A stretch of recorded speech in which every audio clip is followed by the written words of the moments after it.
make sure to give my dad a 5-star review.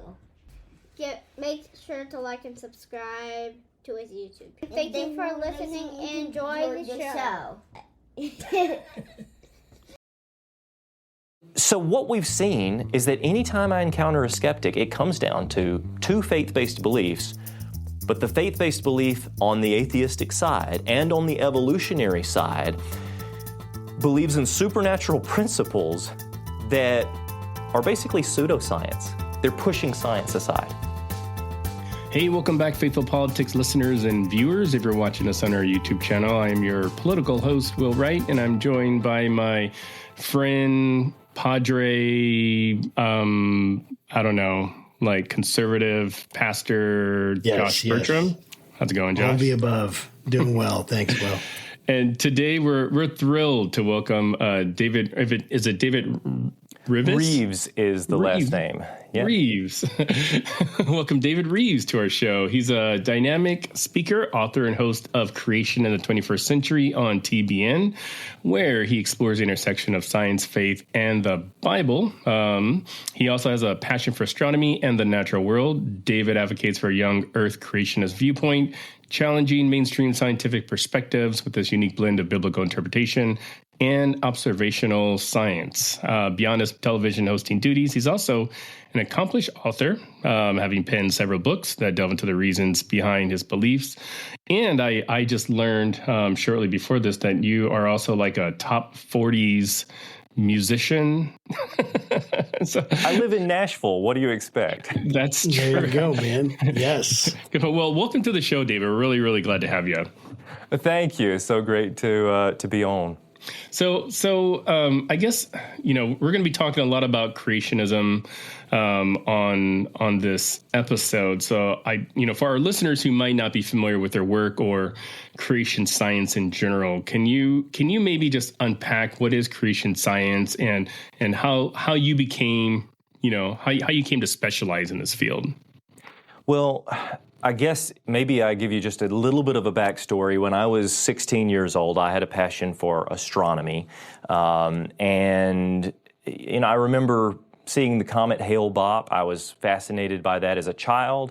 Then at 16, I began to connect cameras to the back of telescopes to see if I could get some astrophotography. And it's an art. It's an amazing, beautiful art that takes a lot of time, sleepless nights, blurry picture after blurry picture, and finally, once you get to one of those crystal clear nights and all of the stars align, pardon the pun, you get this amazing photograph. And I remember the first photograph that basically my jaw hit the floor was of the Great Orion Nebula.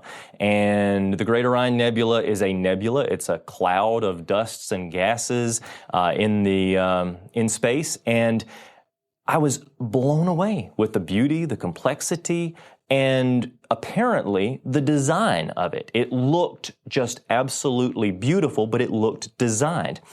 And I had been a Christian since an early age, but I began to really explore astrophysics, astronomy, cosmology, cosmogony, and some other fields related to that, just as a layman. And as I researched all of these different issues, again, I had all of these design components that kept popping up. Our position in the solar system, our position in the universe, et cetera, so forth and so on. And I was like, wow, this is more than just a hobby for me. This is actually something that I could use my passion for astrophotography to then couple with the discussion about design and ultimately who that designer is, which I believe is the God of the Bible. That's great. I really appreciate that. And of course, we both would share that sentiment with you of believing in a God that created this world. And I just think it's awesome that you've turned your passion into something that you can use to help people see more about this creation and more about what God has done. I know about the Wonder Center and the Science Museum. Could you talk a little bit about those things and how and your work there? Absolutely. So when I was 18 years old, I formed a nonprofit, a 501c3, and I began sharing those photos to everyone who would listen. I would go to these small churches. I would go to these little conferences. And I've lived in Middle Tennessee most of my life. Then all of a sudden, I started to get invitations out of state, and then invitations out of country, and then invitations to host and narrate documentaries and TV shows on this origins topic. Where did we come from? What does design imply? Does it imply a designer? And eventually, I started to collect artifacts. I would collect meteorites from Campo del Cielo in Argentina. I would collect fossils, whether it be crinoids or bivalves or fossilized corals or dinosaur bones, all of these types of things that some of them I would go out in the field and I would research and collect myself. Some of them were given to me. Some of them I was able to find in other areas. And eventually, it sort of became this dream. In fact, it's been a dream since about 9 years old that one day I would have a place to display all of these rocks and fossils that I love to collect. So I remember vividly at 8 or 9 collecting fossils from my backyard, and I would stick them in a fishing tackle box, basically. And the more fossils that I collected from Middle Tennessee, the more fossils I realized, well, almost all of these are marine fossils. They're aquatic, sea fossils, whether it's crinoids, which are sea animals that live in the deep ocean, or fossilized corals or bivalves and seashells.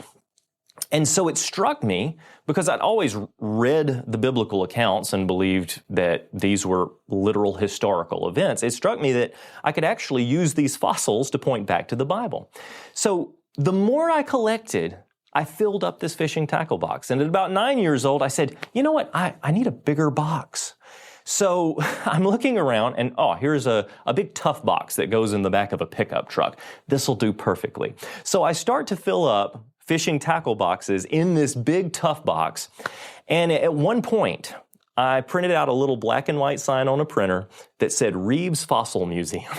And I scotch taped it to the front of this box. And I was like, anybody that would show up at my house anywhere, I would drag them over to this box, and I would be, look, you have to look at these fossils, and you also have to look at how these fossils are pointing to a catastrophic flood event, just as recorded in the Bible. And again, at an early age, this was something that I had an interest in, but I never knew that it would actually turn into what it has today. Because now we fast forward a number of years later, and indeed, we have a much larger box still. Not a big tough box that goes in the back of a pickup, but we just opened the largest science museum in Tennessee, over 100,000 square feet. It is by far the largest science museum in the world from a Christian perspective. And we have whole exhibit halls dedicated to paleontology, to astronomy, to biology, to zoology, to all of these different scientific fields. Yet we're not ashamed to point back to the design features within those scientific fields that we believe is pointing back to the grand designer, the engineer of it all.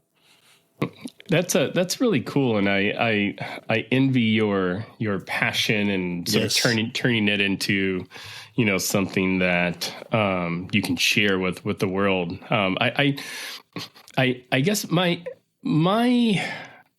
so I'm going to give you just a little bit of a backstory. So I didn't grow up Christian. I came to the faith very, very late in life, 2008. My wife was the one that actually brought me to the faith. She was a pastor's kid. And it was very reminiscent of like, you see a girl you like, so you start going to Bible study with her kind of thing. So like that was essentially, I mean, if there was a Reader's Digest version of like how I became a Christian, that basically was it.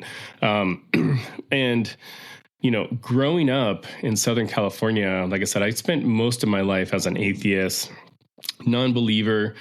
And one of the biggest hangups I had to coming to the faith was the disparity between what I thought I knew about science and all kinds of stuff, and then what the majority of Christians that I knew thought about science and evolution and everything. And I'll just be upfront, like I still believe in evolution, like because it makes sense to me, and I can appreciate and see God's beauty in the world. Like, I do think the world is beautiful and space is beautiful, and I think that God created it all. How he did it, I have no idea. But like talk to us a little bit about about creationism and some of the debates that are surrounding sort of this topic, specifically like how old the Earth is, if dinosaurs existed, and so on and so forth. Well, most of the top scientists of all times had faith in a creator of some sorts. We find that all the way throughout the pinnacles of science, whether it was Sir Isaac Newton came along and he's pioneering all of these scientific concepts, whether it's Francis Bacon or James Clerk Maxwell or Galileo, who said that mathematics is the language with which God has written the universe, all the way up until about the time of Dr. Wernher von Braun, when we first went to the moon. And Dr. Wernher von Braun was basically sending men to the moon. He is pretty much leading NASA before NASA was an official institution, and he's leading a government program for the U.S. government. He said a lot of people look at science and religion as antagonists. He said they're not. They're sisters. While science tries to better understand creation, the world around us, religion tries to better understand the Creator. But you see, he understood this conundrum, and he said, you can't really have creation without a creator. You can't have design without a designer. One implies the other. Over the last maybe 2-3 generations, there has been this extreme rise in atheistic belief, but a lot of it is due to peer pressure within the academic community. And what we've found is that many, even intellectual atheists, are coming to see that there are design components, and that is exciting to me, because the more scientific discoveries are revealing, the more they're actually pointing back to a creator.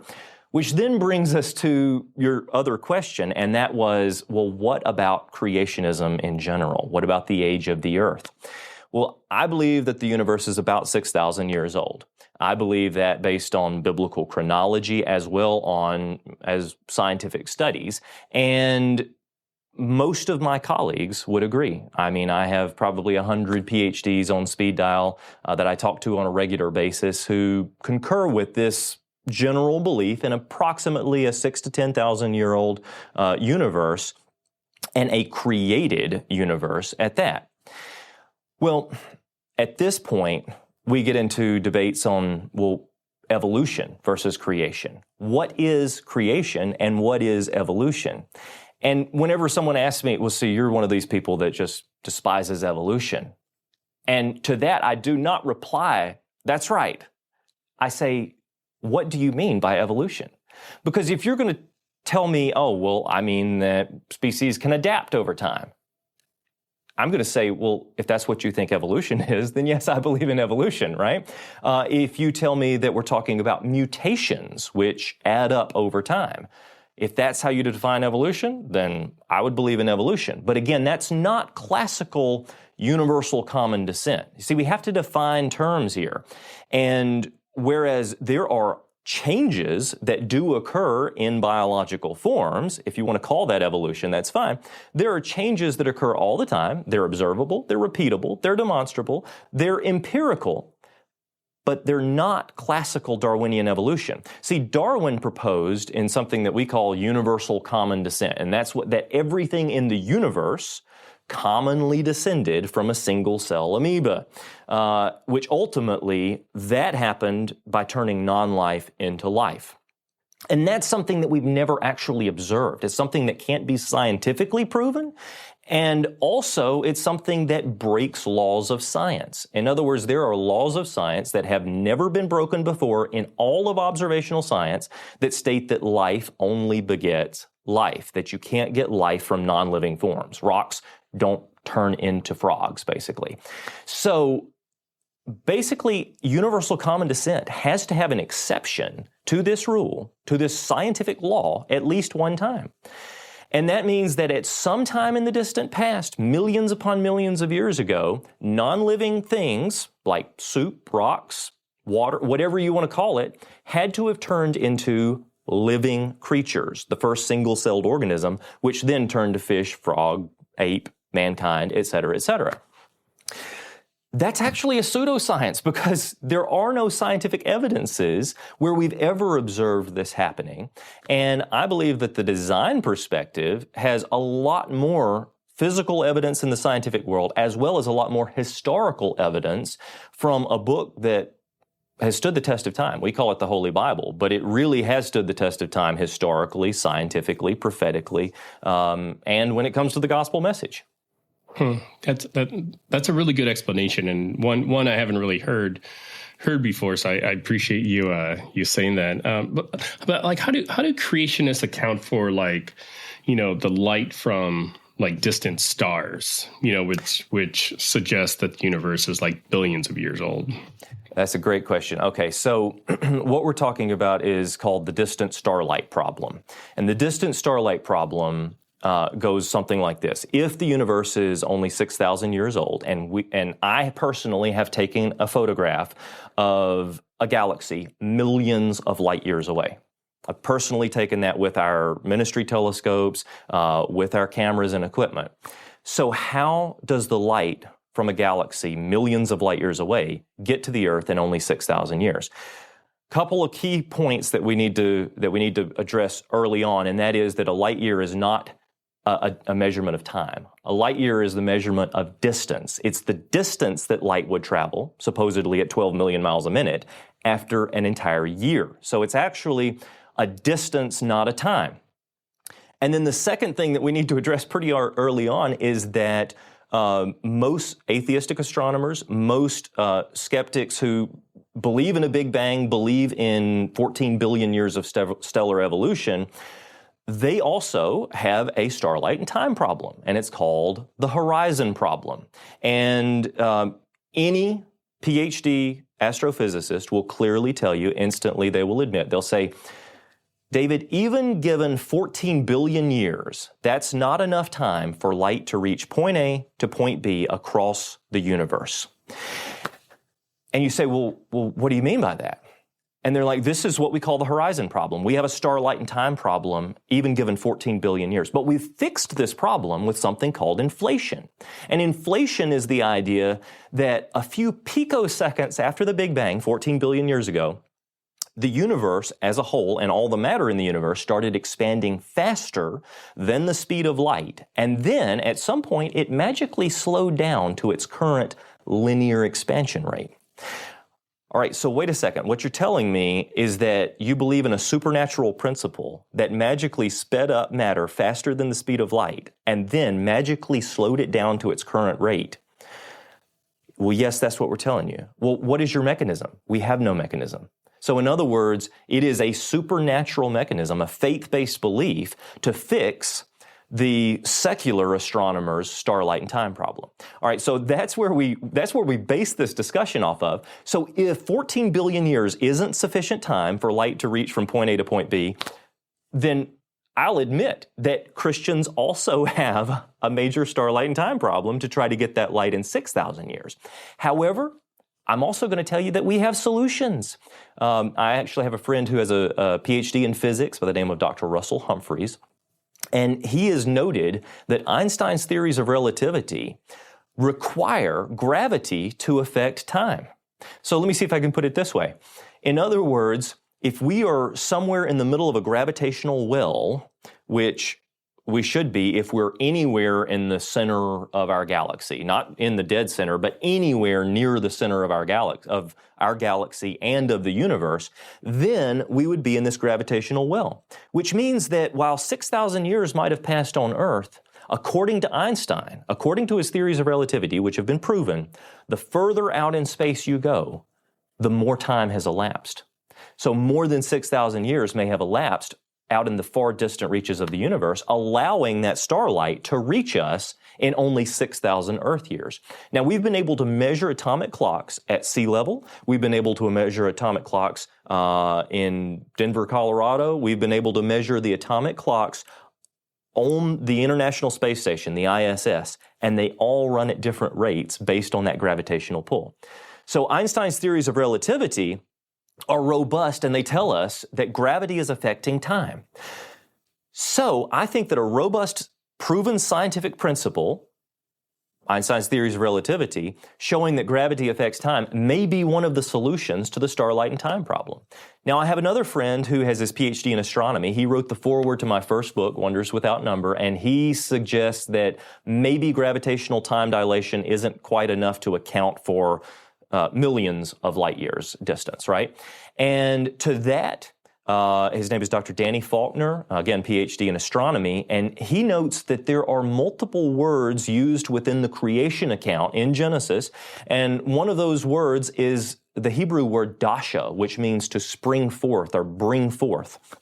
It's used, for instance, when God said, let the earth bring forth green things, let the earth bring forth animals. So it's, if you can almost imagine within the course of minutes or hours, or certainly within the time frame of a day, the earth brought forth from a little seed a mighty sequoia tree, okay? It's a rapid maturing. So why couldn't God have used this exact same rapid maturing process when it comes to the creation of the universe, where he places galaxies on the fabric of space-time and then rapidly stretches it out, therefore allowing that starlight to always be here? And if that's not enough, I've got one more to shoot out at you, and this one hopefully doesn't take too long. Please do. Yeah. Go ahead. This one is based on a friend who has his PhD in astrophysics from the University of Boulder, Colorado, and his name is Dr. Jason Lyle, and he states that there is no way for us to measure the one-way speed of light. According to Einstein's theories of relativity, you cannot actually determine the exact speed of light one way. You can measure it two ways and then divide by two. But what if light functions differently in the far distant regions of space and is traveling at a different rate? There's no way to prove that. It's a convention. It's not even a theory. Nevertheless, what I'm telling you is that we have three robust models that can potentially solve the starlight and time problem. And the best model for evolutionary astronomy, the best model for Big Bang astronomy, is actually a supernatural origins model that says that all of a sudden, everything in the universe expanded faster than the speed of light, and then all of a sudden, it slowed down with no mechanism why. What I'm telling you is, yeah, we have a problem, but secular astronomy has a problem as well, and I think that the Creator can solve that problem. I think there's a real solution out there. That's really cool. And mind you, I'm like ill-equipped to really even ask some of these questions. So like, what about like carbon dating? You know, I mean, like what from what I remember from like my chemistry, physics, whatever class back in college, you know, that like we can sort of tell how old things are, you know, through their half-lives and whatnot. So, and there are things on the planet that I believe have, you know, been carbon dated millions of years ago. So how does that work? Yeah, excellent question. Carbon dating is actually the young Earth creationist, one of his best friends, because carbon dating cannot be used beyond about 80,000 years. So it caps it at thousands of years. C14 would completely decay. It has a measured decay rate, and if it maintains its decay rate that we observe today, then it would completely decay away, unmeasurable, within 80 to 100,000 years. And yet, we have found C14 still present in dinosaur bones that are supposedly 66 plus million years. That's what they were supposed. And yet C14 present in them means that these dinosaurs must have died less than 80,000 years ago, much less. We have found measurable amounts of C14 in other things like worms and other biological creatures that are supposed to be approximately 500 million years old. Yet, C14 means that they are less than 80,000 years old. And then get this. We have also been able to test diamonds, and it's not an anomaly. People said, well, maybe it's contamination in our, accelerated mass spectrometers. But they would try in other machines, and they would clean the samples, and they would do everything they can. We found measurable amounts of C14 in diamonds, which are supposedly 2 to 3 billion years old. But C14 caps the age of the diamonds at less than 80,000 years. In other words, C14 has proven that the majority of the Earth and the universe is less than millions of years old. It's actually only thousands of years old. To this, an erudite skeptic would say, well, David, what about other forms of radiometric dating like potassium argon, rubidium strontium, lead? To which, absolutely, some of those methods, if you calculate their current decay rate, would supposedly get you out into the millions of years. However, most of the methods are fraught with assumptions, and most of those assumptions are based on the idea that the decay rates have remained constant. Well, you can ask any nuclear physicist, and they'll tell you that climate change changes the decay rate of radioactive particles.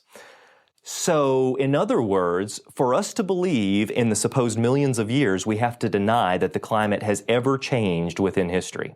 And I think that would be a massive denial of, you can argue the whole idea, well, is mankind actually causing this climate change, or is it nature?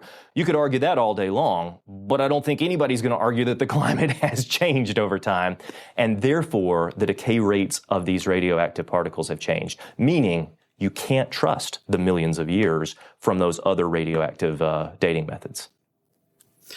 It's so fascinating. I love going back to assumptions, right? Because all of us make assumptions and we operate off of assumptions. And I always ask the questions, and that's why this conversation is so fascinating to me, because I always go well, how do we actually know that? A scientist can tell me that, and we're supposed to trust scientists, or we're, kind of told, we're not the experts or whatever, but but they figured it out some way, right? Unless they just made it up, which no one's going to say that's a good method. And it's always the method is where the devil's in the details of the method. And it's so for me, I've never been one that's been convinced by evolution, and that's not because I'm some expert in it or anything like that. It just felt like some of the things you said, well, how does something non-living turn into something living? I haven't really heard anything that's really convinced me that leap is possible without some kind of divine intervention at some level. How does something, how do we get from a single cell into the complex beings that we are even? That itself, I've never heard a convincing. Now, that doesn't mean there isn't one. That doesn't mean that I just haven't seen it. I haven't read it yet. And I'm totally open to that. But I love the conversation. Go ahead. You can respond to that. Go ahead. Well, no. I was just going to mention that those different theories are, although they're believed by a large portion of scientists, those theories are just fraught with these assumptions. And if you question the scientists who believe in these theories, they have to admit ultimately that they believe them by faith, because we've never been able to test these theories scientifically. And I'll just also throw one more thing out there, and that was one clarification. You mentioned that, all of these scientists, that, surely it must be real. Let me put it this way. Science is real, but scientists can lie to you. Right? Science will never lie to you. It's the raw data. It's what we all study. But then scientists can interpret that data in multiple different ways. And some scientists have chosen to interpret it in one way, and some scientists have chosen to interpret it in the other. Ultimately, you have to ask yourself, well, where's the preponderance of the evidence? Where are the actual scientific principles that can cause this? And evolution has some major problems with faith-based gaps that you have to put patchwork over. Yeah, absolutely. And I definitely agree with that. And of course, as a Christian, my biggest issue with evolution has been, again, like you say, everything's in the definition of it, of what you mean by that, change over time. But that's not normally what people are talking about when they say evolution. And one of my biggest issues has always kind of been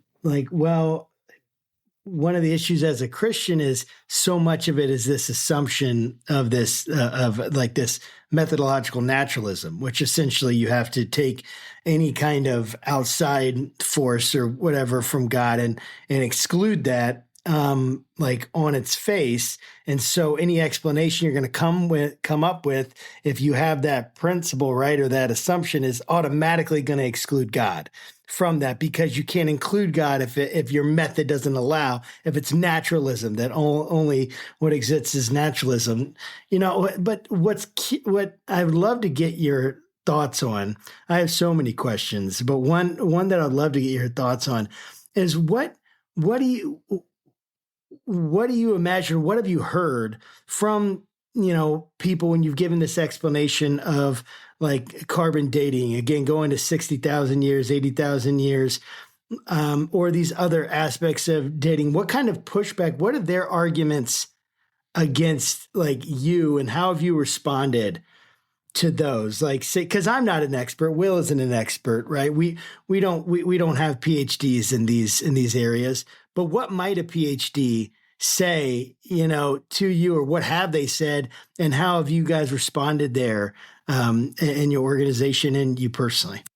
To the C14 assumptions, no response. They've never been able, no one I've talked to who has a PhD has ever been able to give me an actual response. They just say, well, that's what the current assumptions show, so we've just got to trust the current assumptions, right? So it's a trust, it's a faith, right?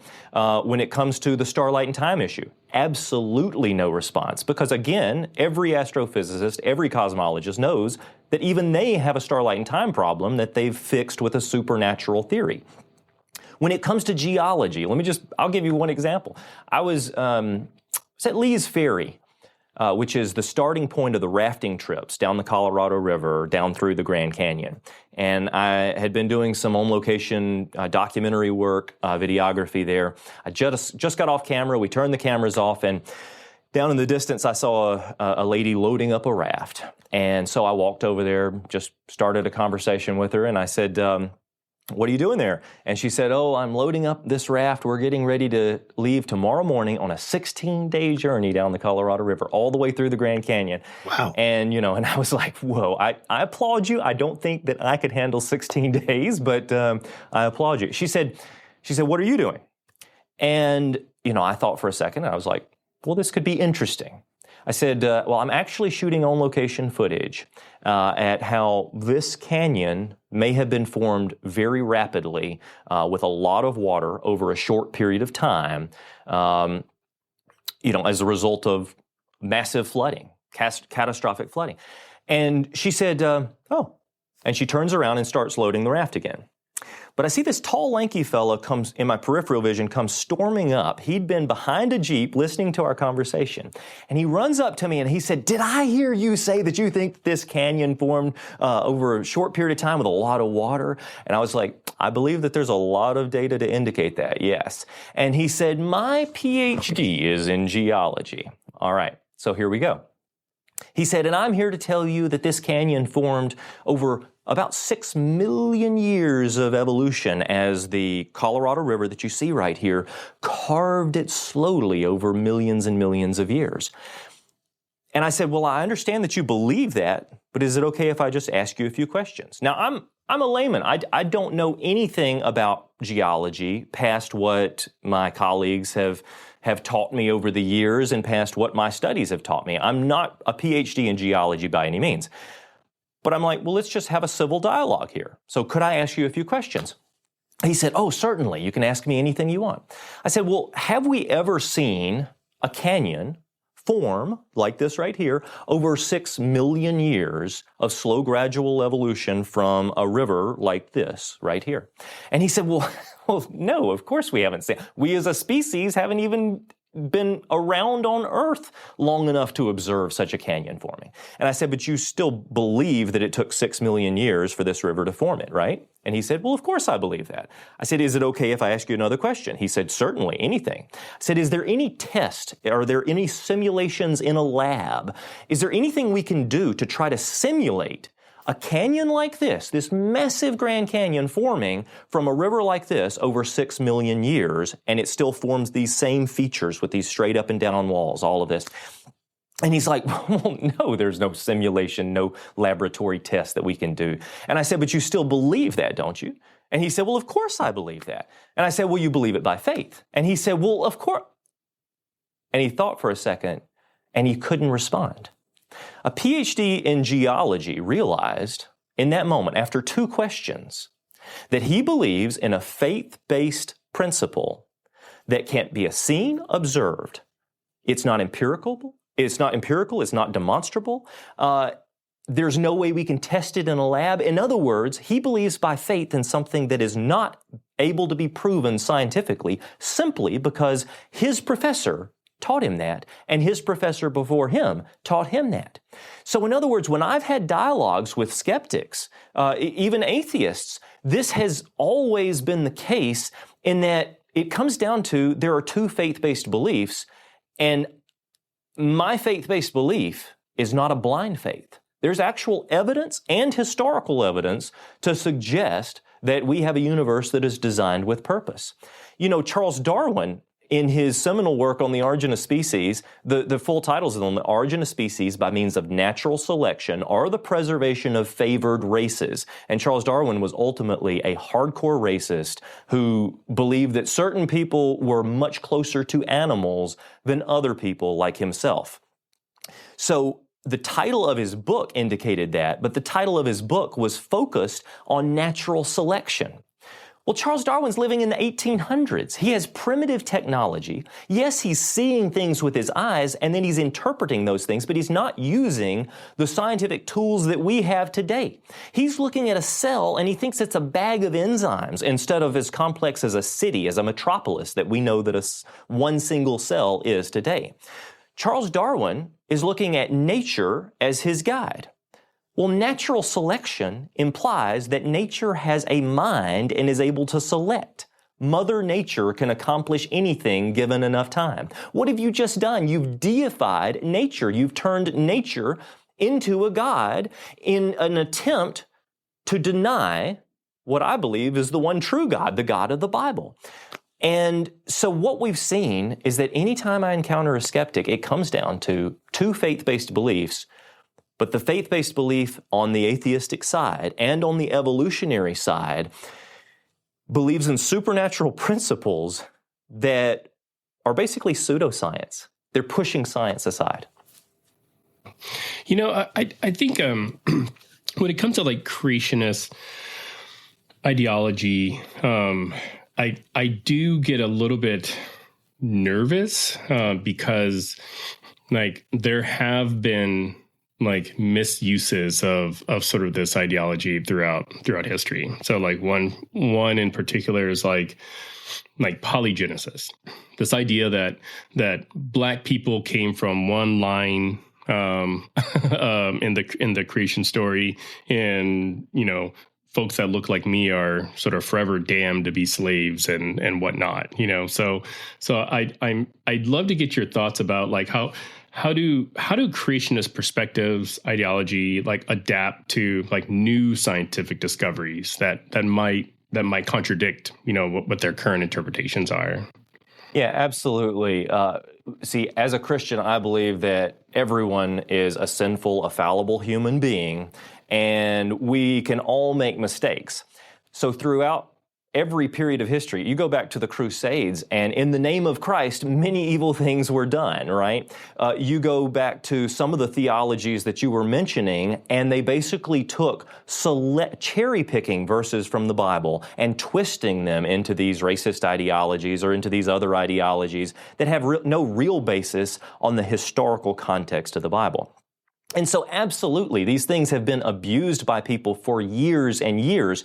But if you take the whole of Scripture, including the context around it, it's clear that there's only one blood, that we're all related to Adam, that we're all one race, and therefore we're all created in God's image. So therefore we're all equal. Are we all sinners? Absolutely. Are we all in need of a Savior? Absolutely. But there is no one less than anyone else. However, now I'm going to pivot, and I'm going to say that based on the Bible, we actually see that animals are under humans. You see, today we're taught that we're nothing more than highly evolved animals, that we're the formation of ape-like creatures that evolved into mankind. And that puts us on the same level as animals. That's the evolutionary ideology. Whereas in the Bible, it is 100% clear that the animals were created first, not in God's image. Then we were created in His image, fearfully and wonderfully made is what the book of Psalms. And then we were put in dominion over the animal kingdom. Now, when I say dominion, I'm not talking about we abuse creation, we abuse nature, we abuse animals, we abuse the environment. In other words, we were given charge over it to nurture, protect, to try to use it for our own good. And I certainly do that when I have a hamburger. But what I'm telling you is that there are creatures that are below humans, and they're called animals. We are all equal in God's eyes and in each other's eyes. It's just been people's interpretations of various theologies that have corrupted this. So that's so fascinating to me, and I think about that, like when I'm talking to my kids, and they go to public school, and they haven't had a lot of like evolutionary theory taught to them at this point. My oldest is in 4th grade, so it hasn't quite come to that yet. But I think about this idea that there's constantly this push like, hey, we're just animals, and we're in this hominid whatever genus or family or whatever it is, we're Homo sapiens. I'm forgetting all the terminology, right? But in this hominid, line, and what do we like? And the Bible certainly elevates people above that, and I totally agree with that. What is how do you guys work through these, like that prevailing way of thinking, and especially like when it comes to things like, hey, look at these different species, Neanderthal, Heidelbergenses, I'm forgetting all the names, right? All these different skeletons they found. Is like, what is the kind of, like, how do we work through that for you guys there at the museum and your colleagues? What's the explanation there? I'm super curious to hear, because obviously, right, what you said, we're all dealing with the same data, right? We're dealing with the same bones, we're still dealing with the same fossils, whatever they are. How do you guys work through that? What's the interpretation there? Yeah, we're dealing with the same data, but we're dealing with prideful scientists who want their discovery to be the best discovery that has ever been. Let me boil it down for you this way. In the Wonder Center and Science Museum, we're just 35 minutes west of Nashville. Again, 100,000 square feet. So there's a nice section dedicated to anthropology. There's a nice section dedicated to human anatomy. We have a coffee shop. And when I formed the coffee shop, I called it Java Man, all right? Because we all know that we love our Java. But on the Isle of Java, Java Man was discovered. Java Man has been one of these supposed proofs of ape-like origins for humans, right? It's been touted in textbooks. It's been taught to young people for years. It's just one of these things along the line. What is Java Man? Well, most of the time, in the textbooks, our children are not told what he consists of. Yeah, he was found on the Isle of Java. He's proof that ape-like creatures turned into humans. What's your proof? What'd you find? Well, you see, we found a portion of a skull cap. It was a little piece of a skull cap. Okay, what else? Well, we found a femur bone. That's the leg bone, the thigh bone, right? Okay, what else? Well, we found a tooth. Okay, all right, what else did you find? Well, those three things were scattered along a hillside, and that's all we found. And they developed an entire creature from those three things, a tooth, a little piece of a skull, and one leg bone, called Java Man, and it's supposedly proof that we somehow evolved from ape-like ancestors. So in our coffee shop, Every cup of coffee has a sticker where you will learn the true story of Java Man, not the hype, because the scientist that found it, yeah, he wants it to be the best discovery ever. Hey, I finally found the missing link of human evolution, right? But in reality, it's just a few bones that don't prove a thing. If you go over into the anthropology section of the museum, into that exhibit hall, you're going to see the full skeleton of Lucy, a copy, obviously, not the actual bones, but the full skeleton of Lucy. Lucy was found by Donald Johanson in the 1970s or 80s and in Ethiopia, and it has long been, for over 40 years, touted as proof of human evolution, all right?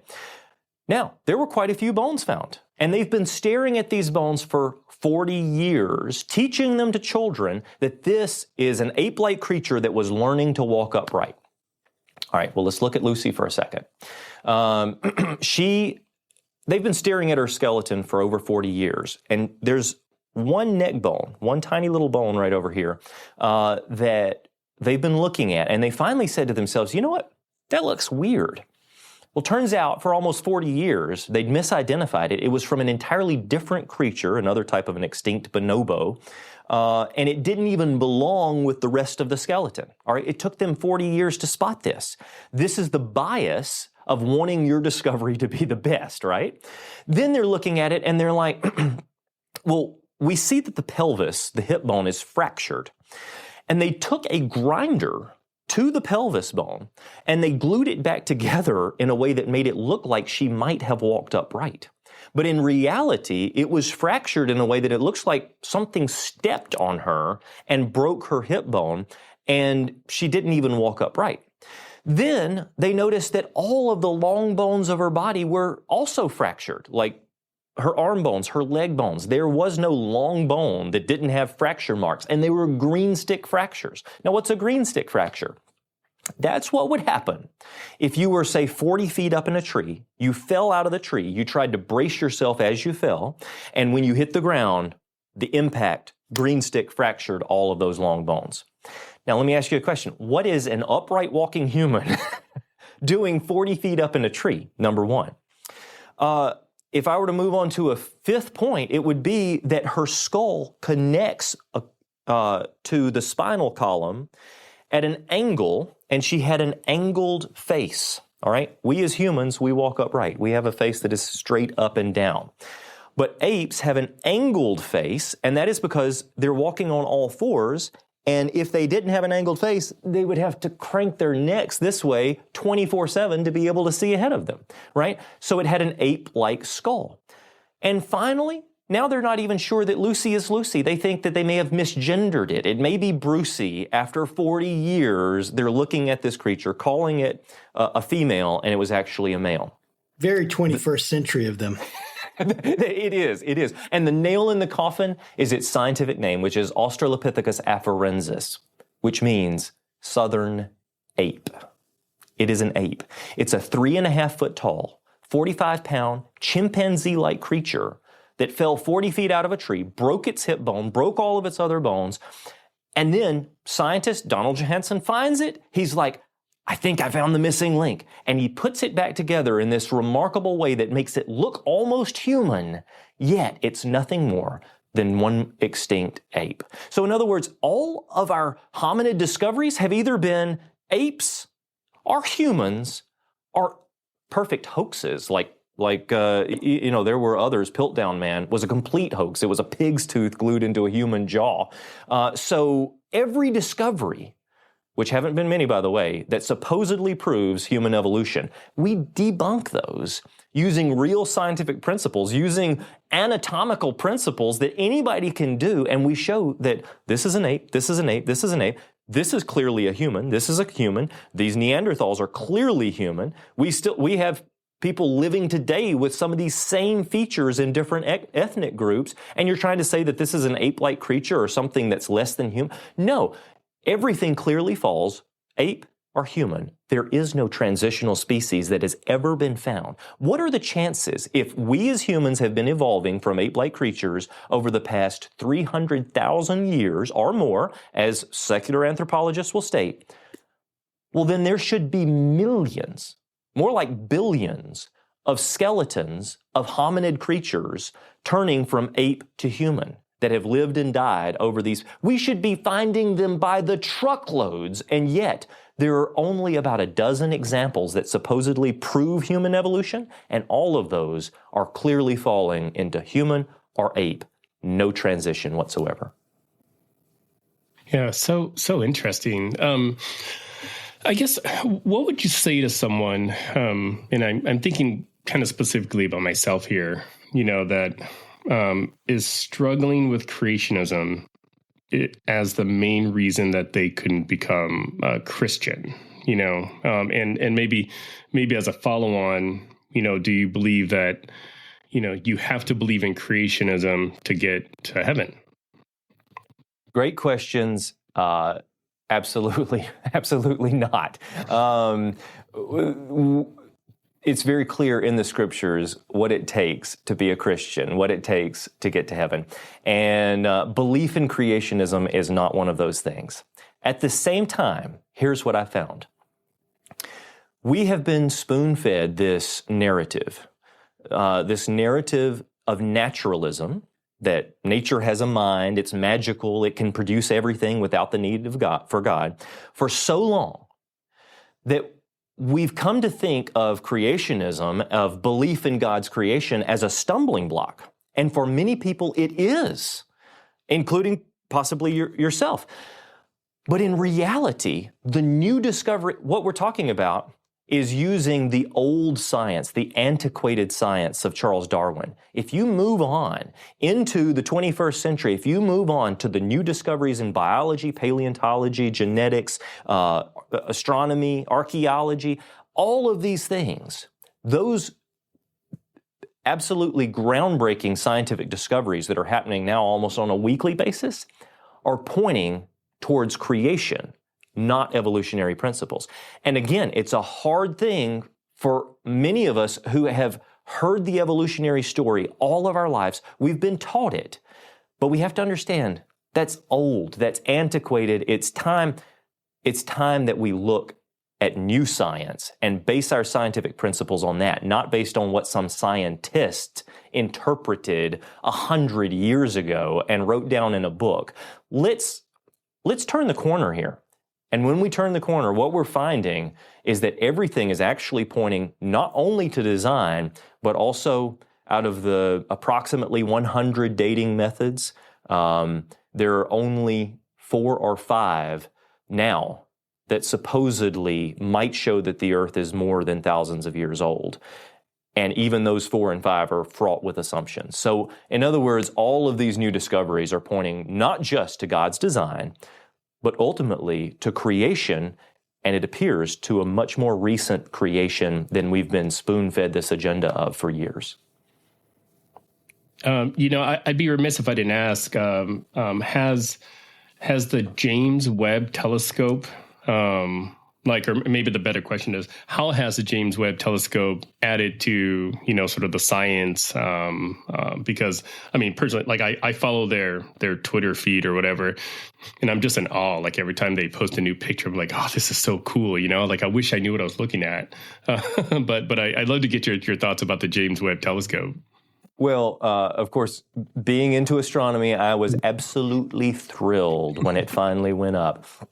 And at the Wonder Center and Science Museum, we have a 60-foot full-dome planetarium with a 6-projector, 6.5K resolution setup.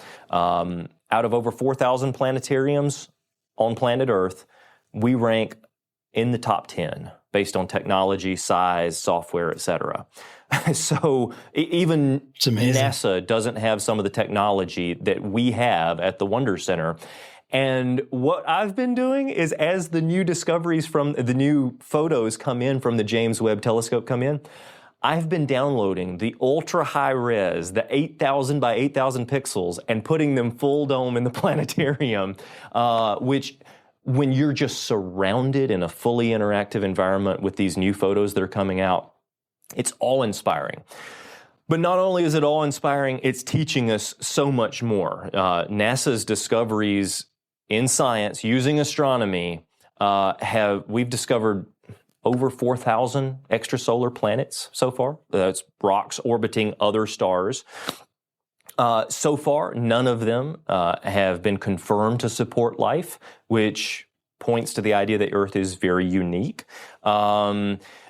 The other things that we've been seeing are areas of star activity where stars are going supernovae. And I've actually had the privilege of taking a photo of a star going supernova in the Whirlpool Galaxy several years ago. That was featured in my first book, I suppose. And all of these new discoveries that are coming out and the new photos with the James Webb, most of them in astronomy, we knew a lot of this shortly before. It's just now we've been able to visualize it in much greater detail. Some of this technology we've been able to see with the Hubble Space Telescope, but now the resolution is revealing, like a nebula is Latin for cloud. So it's a cloud of dusts and gases in space, right? And with the Webb technology, we're able to see the elemental structures of some of these nebulae in greater detail. And in my opinion, it leaves us in awe, and it points us back to, there's a verse in Psalm 19 that says that the heavens declare the glory of God, that the firmament shows his handiwork, that the expanse is showing God's handiwork. That day after day utters speech, that night unto night shows knowledge, but there's no speech nor language where their voice is not heard. So with the new discoveries by NASA, with the James Webb Telescope, with the new images that are coming out, it's clearly showing that the heavens are shouting out, that the cosmos is pointing to the fact that we have a grand designer, an engineer, that we're not cosmic accidents, star stuff, the result of billions of years of chance, but that we are made with purpose. And again, that points to something that is so relevant right now, and that is teen suicide is shooting through the roof. There are 22 veteran suicides every single day. We see school shootings, atrocities going on, and we have to ask ourselves, why? Why is this happening? Could it be that for the last 2-3 generations, we've been teaching people that they have no purpose in life, that they are simply accidents of the cosmos, star stuff, so therefore they're just animals. And what's the problem with one animal killing another animal? So what's the problem with the school shootings? What's my purpose? Where's my self-worth if I'm simply an accident? So therefore, why shouldn't I kill myself? These things are so relevant in today's society, and they all point back to the fact that if we could all accept that there appears to be a grand designer, and that's the God of the Bible, ultimately pointing to the gospel itself, that we have purpose through Christ, and that we live in a vast universe full of amazing things, but nothing can compare to the beauty of this planet, to the complexity of this planet, and ultimately to God's love for us when he created us in his image. That's so good. I really appreciate those words. I have so many questions, and maybe we'll have to jump on again and have one that focuses more on some of the theological and biblical issues, because we didn't get to really talk about those as much and that's kind of supposed to be my job. So sorry, dude. I love honestly, what I really love about the conversation, I do have a last question before we kind of close out, but what I love about the conversation is that so often people they make so many assumptions, and just because the experts, just because it's popular, it's viewed, right? But as Christians, that can't be our default, whether that's just because it's popular in Christianity or in the wider world. We should be truth seekers, asking hard questions, not just settling for, oh yeah, that's what the experts say, but how do they come to those conclusions? And if they can't explain it to us, then that should bring some questions into our head. And I think with that, I did want to ask and give you a chance to respond to that, but I want to ask, what advice do you have for people listening to this, for Will and I? We hear you have very convincing answers. You know them. You know your stuff, and it's obvious, right? But then obviously just trusting David Rives just because David Rives said it, that's not what you want, I don't think. Or just like in the same way you wouldn't want to just trust the scientists because the scientists said it. No, we have to look at the methods and look at the data. So what is your, like, what kind of advice do you have for us who are like, we just get bombarded with so many things? Well, if you don't believe in this, then you're just backward and all this stuff. How can we take a step back and look at things differently? What advice do you have for us? So this is very heavy on my heart. Several years ago, we formed a 24/7 TV network called Genesis Science Network. And it has been airing for 7 years, free, on Roku, Fire TV, online, YouTube Live, 24/7, for 7 years, where there are nature documentaries, Animal Planet style shows, there are PhD lectures, there are easy-to-understand apologetics principles, airing 24/7 free. We've had salvation reports come in from people watching that television network. It's like a Christian version of the Discovery Channel. We don't spoon feed you the evolutionary perspectives. And we've seen, it's called Genesis Science Network, and it's 100% free. We have a magazine that we send out, print magazine, every other month, free of charge, called the Creation Club magazine. And if somebody wants to learn more, there are science articles, kids' activities, and of course our ministry updates as well. And you can subscribe 100% free to that. We have so many resources, including this museum, that can be not only encouraging, but enlightening for those who might be a little bit skeptical, or they're simply not knowing where to turn or who to believe. But ultimately, I'll point it right back to the New Testament, where Thomas said, you know what? How can I believe that Jesus rose from the dead unless I could actually touch the wounds through his hands? I just don't think I can do this. And what was Jesus' response? He said, Thomas, because you asked questions, because you doubted me, well, I guess that's it for you. Just go on your own. No, that's not what he said. He said, Thomas, you want evidence? Come here. Feel that. It's not bad to ask questions. As Christians, we all have faith, but it's not a blind faith. The evidence is all around us. And if we're willing to explore the evidence with an open mind, it is overwhelmingly pointing us right back to the creator of the universe. I really appreciate that. And I really appreciate your words and for you coming on to the show. So besides the Genesis Science, can you say that network, Genesis Science Network, right? Genesis Science Network. How can people get involved? How can people check out your work? How can people look and test your claims, whatever it is they want to do? How can they do that? Let's do it. DavidRives.com. My name is David, Rives.com. You can click on the magazine button on the menu and subscribe for free to the magazine and the email updates. We produce tons of video content, documentaries, short videos, 2-minute videos that we'll send out on emails on science, and then we relate that science to a Christian walk. So I would encourage you to do that. Again, we just opened in the Nashville area, but it is a massive science museum with a world-class planetarium, including, every time I'm out in LA, I always stop at the Griffith Observatory, and I've always admired the Tesla coil that's behind glass at the Griffith Observatory. And I told myself, if I'm ever able to do this, I really want to have a Tesla coil on display. Well, I have friends who are musicians in famous rock bands from the 80s and 90s and things like that, and with the namesake of Nikola Tesla. And they were able to connect me with people who actually donated 2 5-foot-tall, musical, 1 million volt Tesla coils. Nice. As far as we know, that's a world first. And awesome. The only ones on planet Earth that we know of, and we put those in the planetarium, not behind glass like you'll get at the Griffith Observatory. No, we put you in the same room with nothing separating you and the lightning.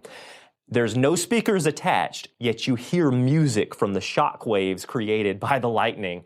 So That's we amazing. want to fully immerse anyone who comes to the Wonders Center and Science Museum, which is wonderscenter.org. We want to fully immerse anybody that comes with real science, with observable documenting history, with the physics, with archaeology, astronomy, anthropology, biology, live animals, everything you can imagine. But again, we're also going to not be ashamed to point back to God's design. Well, that's awesome. Well, thank you so much, David, for being on our show. Thank you for your work. And guys, we want to encourage you to check it out. Go and check out the website. Go check out the museum and let us know what you think. You can send us messages and get in contact with David in the ways that he has indicated. And so that's it for our time today. And so until next time, guys, keep your conversations not left or right, but up. And we will see you when we meet again. All right. God bless.